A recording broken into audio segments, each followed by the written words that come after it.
You're watching Mirror 7 News. Stay informed, stay ahead for more news.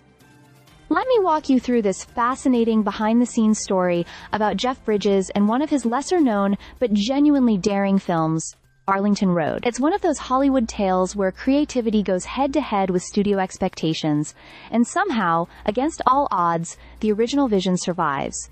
So here's the situation. In Hollywood, alternate endings are often shot for all kinds of reasons. Sometimes to keep secrets from leaking, sometimes to test reactions, and sometimes just to please studio executives. In the case of Arlington Road, it was the last one. The studio wasn't thrilled about how dark and unsettling the real ending was, and they wanted something more upbeat. But director Mark Pellington had something very specific in mind. And that ending, bleak as it was, served the story perfectly. Jeff Bridges plays Michael Faraday, a university professor who becomes increasingly convinced that his seemingly friendly neighbors, played by Tim Robbins and Joan Cusack, are involved in a domestic terror plot. The movie channels the paranoid thrillers of the 1970s and builds tension all the way through. But it's the ending that really shocks people. Michael dies in a bombing and is framed as the terrorist, leaving the real culprits free to carry out their agenda.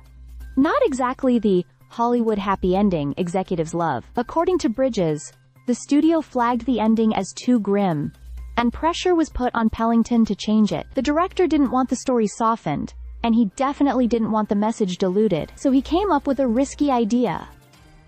He would shoot the alternate ending the studio demanded, but he would intentionally make it terrible, and not just slightly off or weak, but unmistakably bad. The kind of ending no one would ever seriously choose. Bridges later explained that the plan was bold but dangerous. If the executives had somehow decided they preferred the awful version, the whole film could have been ruined. But Pellington stuck with his instincts and trusted that the studio would recognize how much worse the alternate ending was compared to the original. Fortunately, the gamble paid off.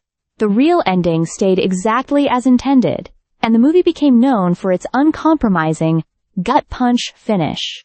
Even though Arlington Road wasn't a massive box office hit, it earned solid reviews and developed a reputation for its daring choices. There's even talk of a TV adaptation still floating around, suggesting the story might yet find new life. It's a great reminder that sometimes creative vision survives not by playing along, but by taking a risk, even if that means shooting a purposely terrible ending just to protect the good one. Stay subscribed for more videos.